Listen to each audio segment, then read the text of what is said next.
culpado da morte do pequeno Miguel, que foi por ingestão de chumbinho. Diferente do que nós acreditávamos anteriormente, porque nos foi dito que seria por causa de uma ingestão de água sanitária. Então, o que é que muda nessa história? Quando era ingestão de água sanitária, acreditava-se que ele mesmo ali teria ingerido. O depoimento do irmão do Pedro Miguel, Lucas Moura, foi determinante para essa desconfiança da família. O que esse pequeno menino disse que acendeu o alerta da família? Boa noite. Mariana, mais uma vez boa noite a você, a todos que nos acompanham nesse momento em casa. Este é mais um daqueles casos de embrulhar o estômago.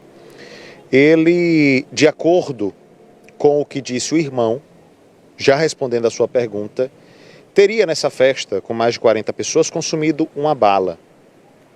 E essa bala teria sido oferecida, de acordo com o irmão mais novo, um ano mais novo. Na época, o Pedro Miguel tinha 7 anos, o irmão 6. O irmão disse que o Pedro consumiu uma bala que teria sido oferecida pelo avô adotivo do Pedro Miguel e avô biológico do outro irmão. Ele teria consumido essa bala. E aí o irmão mais novo disse: vovô, eu também quero, me dê uma bala. O vovô disse: não, para você não. Você não vai ter bala. A bala vai ser só para o seu irmão mais velho. Esse depoimento foi dado pelo irmão mais novo em juízo. E é esse depoimento do irmão mais novo que está conduzindo a família a um sentimento de ter em mente, sim, quem de fato teria praticado esse crime. Mãe e filha estão aqui, mãe e avó, respectivamente, do Pedro, estão completamente consternadas com a situação. Tainá, eu queria que você me ajudasse a explicar para o público de casa todo o contexto. Você tinha 2 filhos. Isso. No início, enfim, da vida dos seus filhos, você estava grávida do Pedro Miguel. Isso. E você iniciou uma relação com um homem que viria a ser o pai do seu segundo filho. E ele se tornou o pai dos 2, biológico de um e adotivo de outro. Foi mais ou menos essa a história? Isso, mais ou menos isso. Quando eu me juntei com ele, eu já estava com 2 meses de gravidez, indo para o 3º mês. E eu falei a ele que estava grávida, mas ele disse que nunca isso iria impedir. Então aí o Pedro nasceu e ele sempre foi o pai adotivo de Pedro. Ele sempre tratou Pedro como filho? Sempre. Dele não há o que dizer, sempre foi um excelente pai? Sempre foi um excelente pai. Fez questão de reconhecer o Pedro Miguel como filho, sempre, sem nenhum tipo de problema? Sim, sem nenhum tipo de problema. Eu não tenho nada que dizer dele em relação a Pedro. Mas em relação à família do pai, aí a situação era diferente? Sim, sempre teve um tratamento diferente, sim. Sempre teve problema, sempre teve picuinha, sempre teve discussões, né? Sempre teve atrito, mas o pai nunca fez diferença entre um e entre outro. Mas em relação à família, tinha. Sim. Eu vou trazer a dona Irene para a conversa, podem ficar aí onde vocês estão mesmo. Eu quero só que a senhora me traga um relato do que a gente estava conversando aqui há pouco, uma pessoa da família do pai, né, dos garotos, dos meninos, que apelidava, o Pedro Miguel. Quem era essa pessoa e apelidava de quê? O avô adotivo de Pedro Miguel. O Pedro mesmo, uma vez, ele me relatou que o avô não gostava dele. Ele fez: eu vou dar um beijo nele, e ele não gosta. Mas eu amo ele, vovó. A inocência dele era tão grande que ele não via a maldade do avô. E o velho se pronunciava com os meninos, que chegava a dizer: olha como ele é feio, parece um ratinho, olha o tamanho da orelha dele. O que é que aconteceu 2 dias antes da morte do Pedro Miguel? Porque o Pedro Miguel morre no dia 29. O que é que aconteceu no dia 27? No dia 27, eu fiquei sabendo que eles foram para uma festa. Não tinha conhecimento, eu só vim saber depois que ele chegou, né, em casa, que até ele me relatou que tinha ido para essa festa. E eu perguntei com quem eles tinham ido para a festa, se o pai tinha ido. Aí ele disse que não, que o pai tinha ficado em casa porque o pai estava doente. E que ele tinha ido com o avô. E daí eu já achei estranho, porque nunca foram de sair com os meus filhos. E o que é que teria acontecido nessa festa? Nessa festa, eu não sei o que foi que aconteceu. Já perguntei a quem estava na festa e já te falaram que eles brincaram normalmente. É a única coisa que me sabem me explicar, porque até agora ninguém chegou com uma explicação concreta do que realmente aconteceu. E eles foram para essa festa apenas com o avô? Com o avô. No caso do irmão mais novo, o avô biológico, no caso do irmão mais velho, o avô adotivo, mas avô. Aí dias depois, no dia seguinte, na verdade, ele começou a passar mal, no domingo. Sim. No domingo à noite, ele já relatou que já estava passando mal. Eu que levei ele para o hospital na segunda-feira de manhã. Chegando no hospital, o que é que aconteceu? Ele já chegou no hospital desacordado, a equipe médica tirou ele de mim, né, dos meus braços, e levou ele lá para dentro, e eu entrei por outra porta, porque eu precisei de atendimento também. O médico, por uma atitude precipitada, não existia laudo nenhum, ele chegou a falar sobre a questão de água sanitária, né? Sim, ele falou que Pedro tinha feito um cocô, e depois a gente descobriu que não tinha sido cocô, tinha sido uma lavagem que eles fizeram. E aí tinha saído um odor de água sanitária. E foi quando eles vieram perguntar se tinha água sanitária na casa. E aí, nesse momento, vocês acreditaram que poderia ser uma situação dessa natureza. Todas as hipóteses eram possíveis. E aí depois veio o laudo do IML. Foi aí que vocês descobriram que tinha sido chumbinho? Sim, aí foi aí, com 6 meses depois... que o caso aconteceu em abril, então já ali em outubro. Com 6 meses depois, o laudo médico sai e aponta que foi envenenamento, o chumbinho de rato. E aí entra a polícia em cena, começa a investigar, começa a ouvir uma série de pessoas. E entre todas essas pessoas que foram sendo ouvidas, está o seu filho mais novo. Nesses depoimentos, o que é que ele disse? Não tive acesso, eu não tenho acesso, né, aos depoimentos. Eu sei de pouca coisa que ele falou. Ele fala de um doce que o avô deu a Pedro e que era para Pedro comer sozinho, esse doce. Ele até questionou o avô... Seu filho mais novo disse, vovô, mas por que eu não posso? Isso, que queria a bala também, e o avô disse que não, que a bala só tinha para Pedro. Chama a atenção, pelo que vocês estão me dizendo, não existia, aparentemente, por parte do avô, um carinho especial por Pedro para separar uma bala só para Pedro. Então, ele ter dado a bala só a Pedro chama a atenção. Chama bastante a atenção, né? É isso que ficou na minha cabeça, o porquê de só a Pedro. E não foi uma coisa que meu filho mais novo detalhou a mim e aos meus familiares. Foi coisa que ele falou em juízo, porque até ele foi a primeira vez e ele não conseguiu falar. Ele travou, porque ele não consegue falar, ele trava. Vocês hoje têm uma suspeita de quem teria sido a pessoa responsável pelo envenenamento do Pedro Miguel? Sim, o avô. Porque eu acredito no que o meu filho está falando. Meu filho não ia inventar uma história dessa com 6 anos de idade, que quando meu filho foi depor, ele ainda tinha 6 anos de idade. Então, ele não ia ter essa imaginação dele contar um cenário que não aconteceu. Dona Irene, a mesma pergunta que eu fiz para sua filha, eu vou fazer à senhora. A senhora acredita, então, assim como sua filha acabou de relatar aqui, que foi o avô adotivo dele o responsável por esse envenenamento? Sim, acredito. Acredito pelas atitudes que ele tinha com o menino, e a gente sabia que ele não gostava do menino.